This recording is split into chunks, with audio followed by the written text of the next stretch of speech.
tellement frustrés de ne pas pouvoir tenir un discours de politique générale en septembre que nous avons décidé de le faire 2 fois cette fois-ci. Frustrés, pourquoi ? Tout simplement parce qu'au-delà des petites répliques telluriques sur votre majorité, nous avons vécu un tournant dans la vie politique de notre pays et notre Bretagne n'est pas une île épargnée par les tempêtes, tant à Paris qu'à Bruxelles ou ailleurs, en Ukraine ou dans le Moyen-Orient.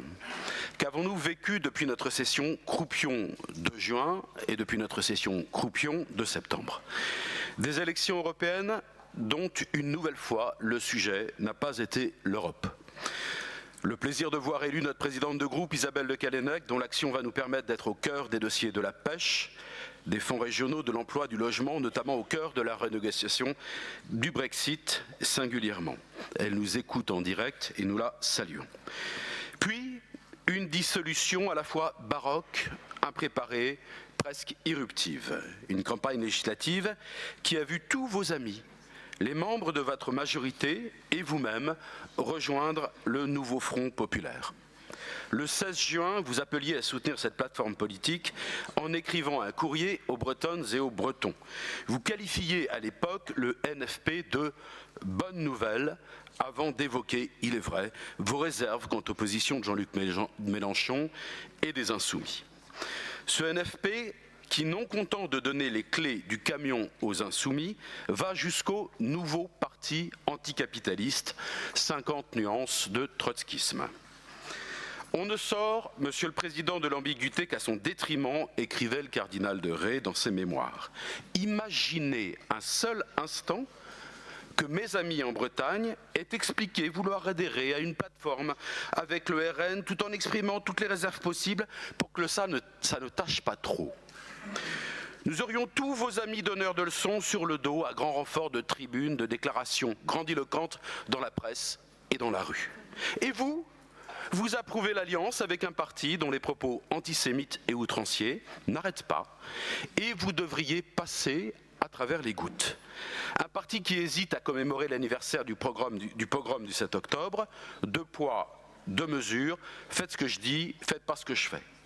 Moi, je ne regrette rien de ce que j'ai dit lorsqu'Éric Ciotti a fait le choix de s'allier avec le RN. Par contre, je regrette profondément que vous n'ayez pas fait la même chose vis-à-vis de LFI. Vous pouvez multiplier vos réserves, une alliance est une alliance, elle entache durablement votre parcours politique. Dans cette affaire, la gauche dite de gouvernement a été humiliée en Bretagne au regard des circonscriptions qui lui ont été octroyées lors des législatives, comme si les instances parisiennes avaient acté la fin d'une époque, celle qui commença avec le socialisme municipal, qui débute en 1977, et une espèce d'osmose avec le mouvement culturel breton pour aboutir en 2004 à la conquête de la région et à la Breitstouch en 2007 sur les Champs-Élysées. Alors, nous nous satisfaisons du pas de députés RN en Bretagne. Mais nous ne pouvons pas nous satisfaire des 2 députés LFI en plus. Ensuite, il y a la séquence des Jeux Olympiques, moment de communion nationale, tellement réconfortant, sorte de grand calme, qu'on ne retrouve que dans l'œil du cyclone. Au-delà de ce moment chaleureux et d'unité, que va-t-il rester des JO ? Quel sera l'héritage des JO, notamment en Bretagne ? Vous êtes-vous interrogé sur ce sujet ? Que propose votre vice-président en charge des sports ? Et dès la fin des JO, nous sommes revenus dans une période de gros temps dont nous savons tous qu'elle va durer. Cafouillage à gauche avec la tentative Castet, finalement nomination d'un gouvernement Barnier et mise en lumière du désastre budgétaire dans lequel est la nation. Nous y reviendrons au moment du DOB. Au passage, quelques points de lumière dans le discours de politique générale du Premier ministre. Enfin, une remise en question du dogme du ZAN et une sortie possible du malthusianisme en termes de logement. Enfin, une reconnaissance explicite des agriculteurs et des pêcheurs comme des producteurs, comme des acteurs de notre économie, comme des professionnels qui prennent des risques pour créer de la richesse. Enfin, la volonté de simplifier la suradministration qui corsette notre économie et notre société, et un changement de tonalité dont, je vous l'accorde, nous verrons les effets ou pas dans le temps, quant à la reconnaissance des collectivités et dans la nécessité de pratiquer une vraie subsidiarité. On en reparlera également au moment du DOB. Les Français, et notamment les Bretons que nous côtoyons tous les jours, souhaitent que nous ayons un gouvernement qui gouverne, un gouvernement pragmatique, et il est à souhaiter que des ministres plus proches des réalités du territoire portent dans ce sens. Et nous dans tout cela, et vous dans tout cela, qu'allez-vous faire? Allez-vous vous enfermer dans l'illusion surprenante d'une victoire volée alors que personne n'a gagné?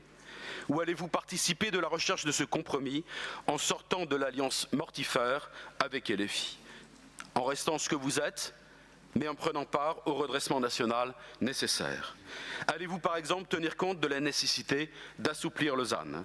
Allez-vous admettre que le « en même temps » a échoué et qu'il faut choisir entre le Shift Project d'une part et la baisse du cheptel des élevages et le soutien aux éleveurs de la Thalys d'autre part? Les temps qui s'annoncent seront le temps des hommes et des femmes courageux, le temps de ceux qui savent affronter l'adversité parce que notre pays est à la croisée des chemins.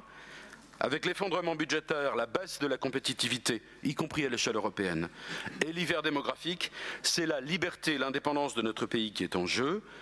Croire que la Bretagne serait épargnée, c'est se leurrer.